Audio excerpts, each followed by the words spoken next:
Rusia ha promulgado también una ley sobre las enmiendas al Código Penal del país que establecen la responsabilidad de hasta 10 años de prisión por deserción y hasta 15 por saqueos en tiempos de guerra. Han estado insistiendo en la prensa occidental que en cuanto Vladimir Putin decretó que habría una movilización de 300,000 reservistas, como son tan cobardes los rusos, se fueron rápido a los países en donde no les piden visa. Se fueron a Armenia, se fueron a Georgia, se fueron a Bielorrusia, se fueron, bueno, de verdad, yo no me puedo imaginar en términos de logística a los rusos saliendo despavoridos porque los iban a llamar a la reserva.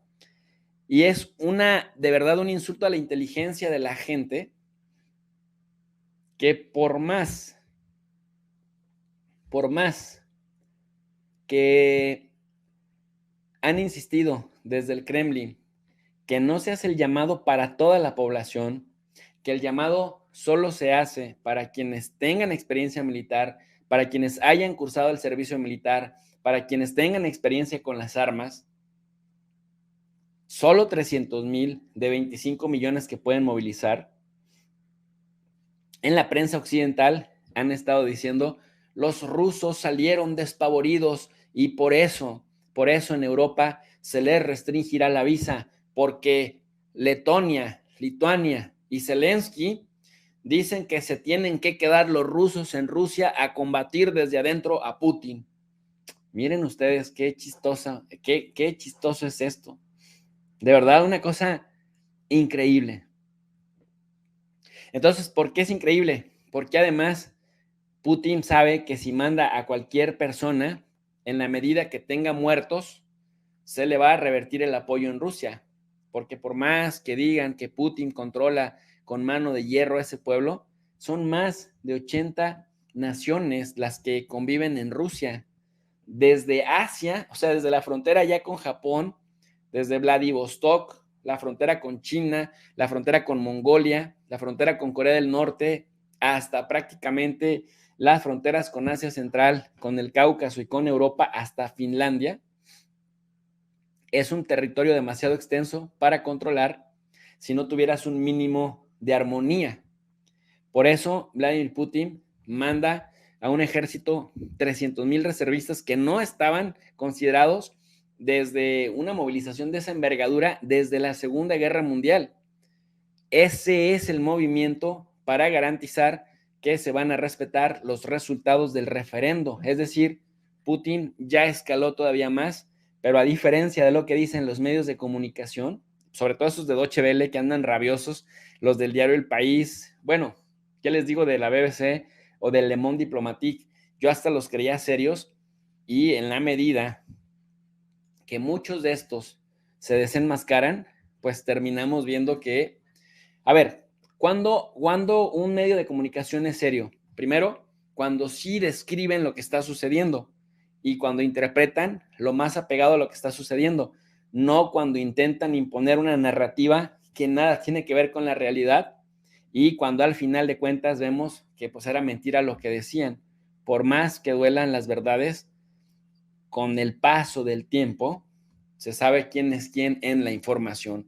Bueno, volviendo entonces al tema de que Putin les cambia la ecuación, Putin les cambia la jugada, y cuando digo les cambia la jugada, por más que decían, aquí nosotros hablábamos de un redespliegue, en Occidente, en Alemania, en Londres, en París, decían, y en España, oh, qué gran victoria del ejército de Ucrania, wow, no entendían lo que es un despliegue o no querían reconocerlo. Pero, ojo,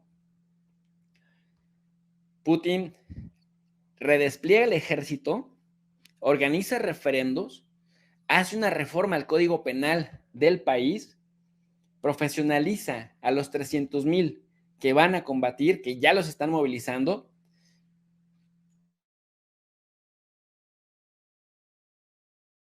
Y entonces, prácticamente, esto cambia la ecuación, eso lo cambia todo, porque ahora sí, Vladimir Putin apenas hace un mes decía, en Occidente saben que no hemos empezado nada serio, pero oye, movilizas a 300,000 personas, eso es empezar algo más serio o eso es empezarte a poner serio.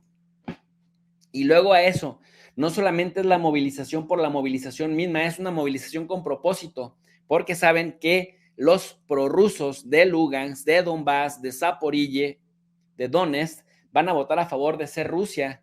Entonces movilizas a 300,000 soldados rusos, pero no a cualquier 300,000, a gente de menos de 35 años de edad, a gente que tenga experiencia con las armas, y además le metes una reforma al Código Penal del país que establece responsabilidad de hasta 10 años de prisión por deserción y hasta 15 años por saqueos en tiempos de guerra. No van a poder ni saquear al derrotado, ni van a poder abusar sexualmente de mujeres, ni van a poder desertar, so pena de caer de 10 a 15 años o hasta 20 años, dependiendo el delito.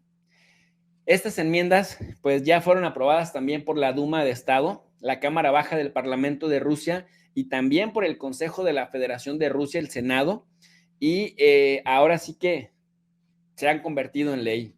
Los reservistas llamados a filas que no se presenten al servicio militar o los desertores durante la movilización o la ley marcial en tiempos de guerra o en situaciones del conflicto armado u hostilidades se castigarán entre 5 y 10 años de cárcel. Hay, por supuesto, una excepción para quienes abandonen el lugar de servicio o no hayan podido presentarse al servicio por una coincidencia de graves circunstancias, una lesión, alguna enfermedad, un impedimento. Esto, por ejemplo, no sucedía en Ucrania, ¿no? En Ucrania, así tuvieras 60 y tantos años de edad, ibas porque ibas, y si estabas en el extranjero te tenías que reportar antes de 15 días, porque de lo contrario te caían 10 años de cárcel. Acá, con excepción de que haya gravedad en la circunstancia, puedes no presentarte.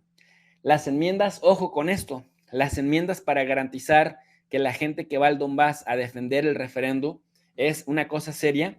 Las enmiendas establecen penas de hasta 10 años de cárcel por negativa que haya provocado consecuencias más graves. Es decir, alguien que diga, ay, yo no puedo ir, pum, me voy a ir a quebrar la mano y te la quebras pegándole a la barda, dejándote caer de un acantilado para que te lesiones sin perder la vida. Enmiendas, ¿no?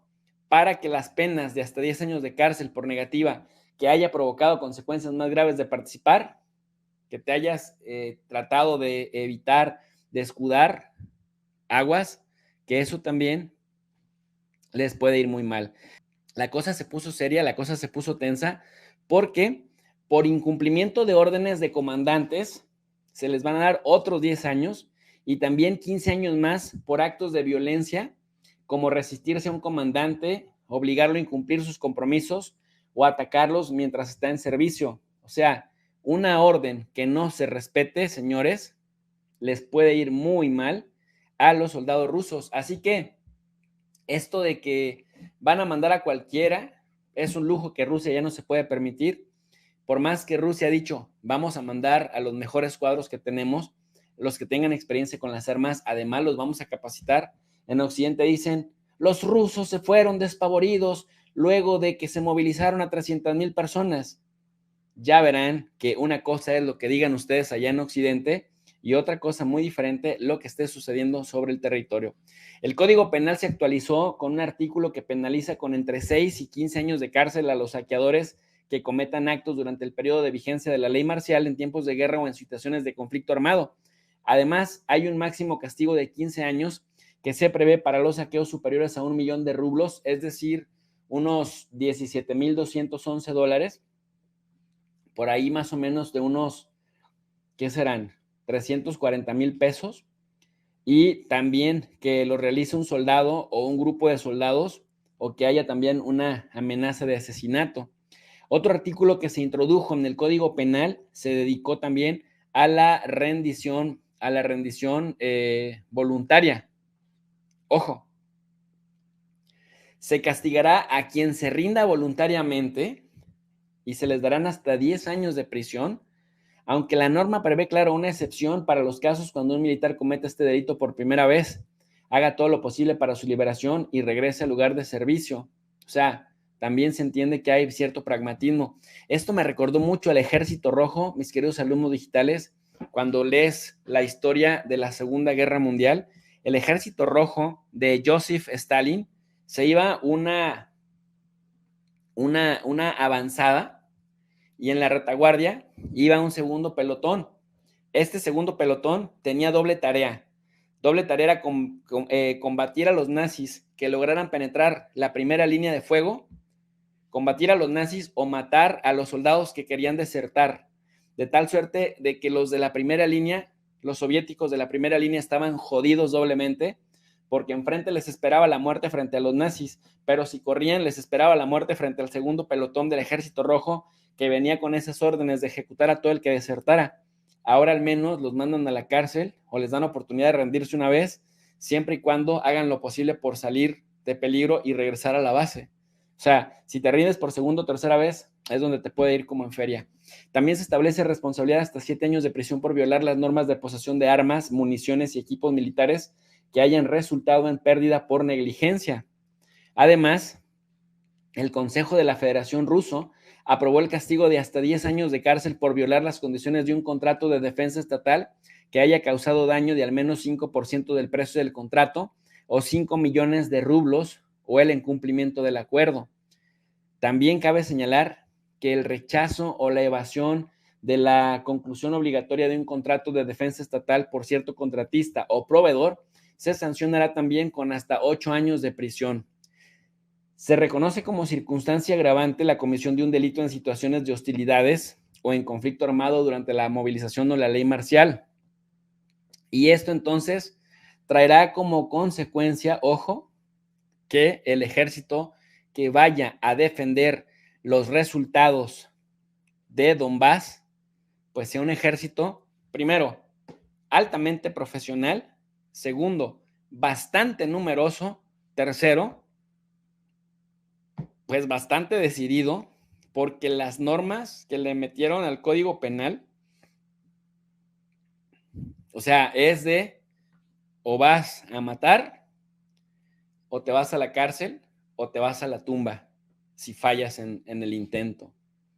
Una cosa, pues, bastante fuerte, bastante fuerte.